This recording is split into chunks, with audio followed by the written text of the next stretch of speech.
asleep again.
Hey beauties, and welcome back. I'm back at it again with another Halloween tutorial, and there will be some more to come, so be sure to hit that subscribe button now and share with any friends that are looking for some Halloween ideas. Today's look is my own feminine yet sexy and scary twist on the ultimate horror icon, Freddy Krueger from Nightmare on Elm Street.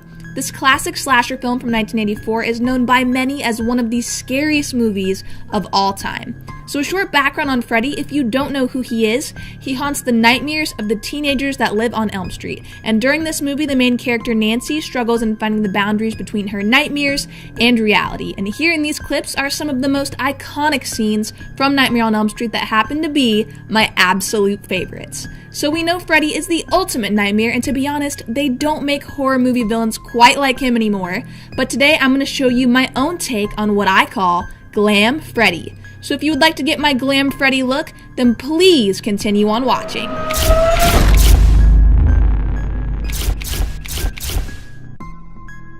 So to start this look out, prime that skin with something that's going to hydrate you underneath your foundation all day. And here I'm using the Tarte Flawless Primer, and it does exactly that. It's also one of my favorite primers. And for foundation today, I'm using something full coverage and matte, and this is the Clinique Beyond Perfecting Foundation. This is something I would want to wear to a Halloween party because it has super long wear, and for those of you who are oily or combo skin, this will keep you super matte all day or all night. For concealer, use your favorite. Today I'm using my favorite, and this is the Tarte Shape Tape, and I'm just doing a little highlighting under the eyes and blending out using a brush. It's always really important to also set under your eyes to prevent any creasing, so I always set with a translucent powder just to be sure nothing moves, and throughout the day this will keep everything put. I also like to take a little bit more of that translucent powder, and I like to apply this to my whole entire face, and this will also set your face as well. For brows, I'm going to fill them in using a pencil, and I'm using the Benefit Cosmetics Precisely My Brow Pencil in shade 4, which is the perfect color match for my brows. I'm filling them in towards the tail end and then using the spoolie to blend the product through my brow hairs, and then I like to take the pencil to create hair-like strokes at the front of the brow, but I do not brush the front with a spoolie. I just use it for the tail end, just for a little bit more blending. This pencil is so perfect for a really natural yet defined brow look, which is what I'm going for today. I like to go in with some concealer just to clean up the brows because sometimes when combing with the spoolie, the brow product can get onto the skin, so concealer really helps clean that up. And lastly, I'm using a clear brow gel just to hold the hairs in place, and I'm going for a naturally bushy brow look today, so I'm combing the hairs straight up and feathering them out. The first thing you're going to want to do for your eyes is prime, and here I'm using MAC Soft Ochre Paint Pot. For our transition color, we're using a coral today from the Morphe 35B palette, and I'm just going to dust this right into the crease area. Next, I'm going to take a darker red from the 35B, and I'm dusting this into my crease, but taking it a bit lower into the crease just to deepen everything up and darken it up a little bit further. And now I'm taking that same dark red shade, and I'm going to be smoking out the lower lash line and bringing this upwards using a smaller brush. So now we're going to deepen the lid color using the ColourPop Gel Liner in Besto Liner. This is a burgundy color, and I'm just going to place this onto the lid and go right over the top with the same dark red we were using before, and this will definitely darken up the eye look a lot further.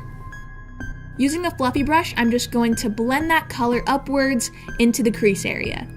To highlight the brow bone, I'm using a white shade on a small brush. This is also from the Morphe 35B palette, and I'm going right up against my brow bone, and this will lift the eyes up tremendously, and this will also soften the entire eye look.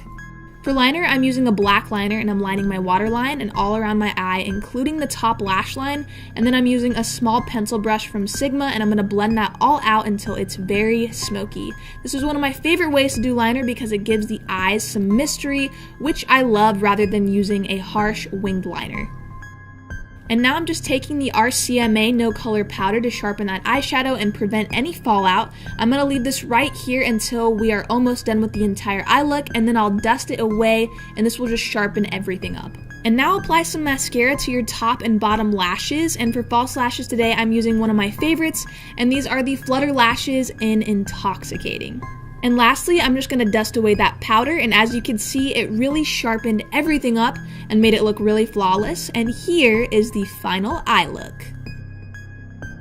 So moving back to the face, we're going to be warming up our skin with some bronzer today, and I'm using the Beach Bunny Bronzer by Too Faced. This is not a matte bronzer, it actually has some shimmer in it, and I'm just going to use this to warm up the skin and add some life back into my face. I really wanted a sharp look today, so I'm taking the RCMA No Color Powder again, and I'm going to apply this right underneath the bronzer. I'm just going to let this sit here while I finish some more of the face makeup, and when we are almost done, I'll dust it away and it will just sharpen everything up and make it look really put together. This is just like what we did with the eyes.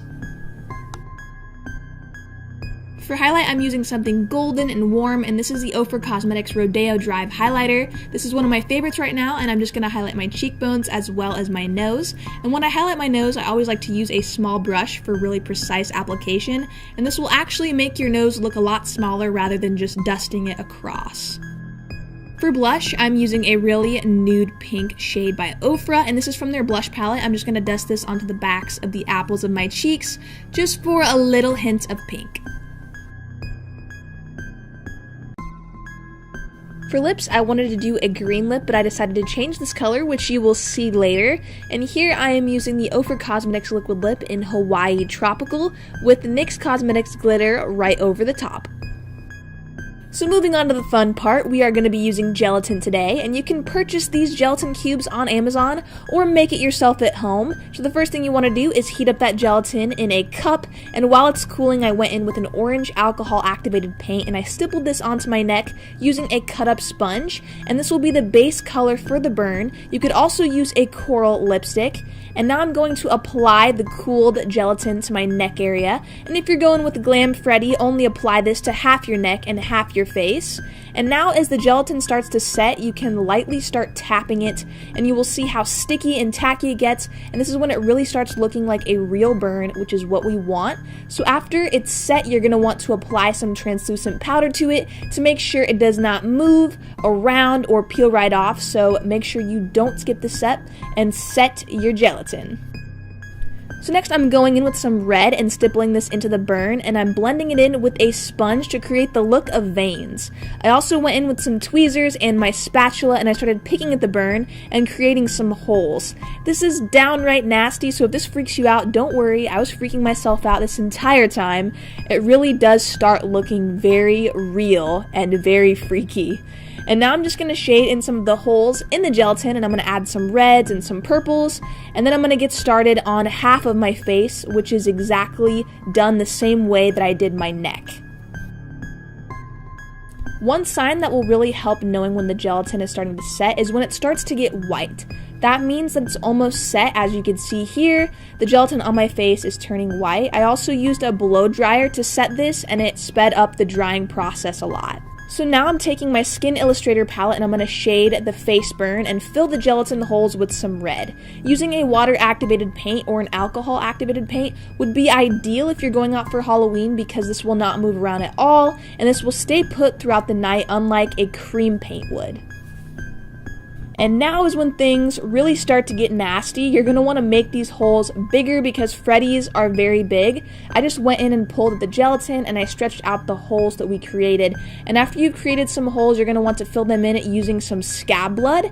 And this can be purchased at the Spirit of Halloween. It did not move around. It was very thick and it dried really well too. This was getting so much fun that my mom actually had to jump in and turn all SFX on me, and she actually helped me out with adding some of the scab blood into my face and also my neck.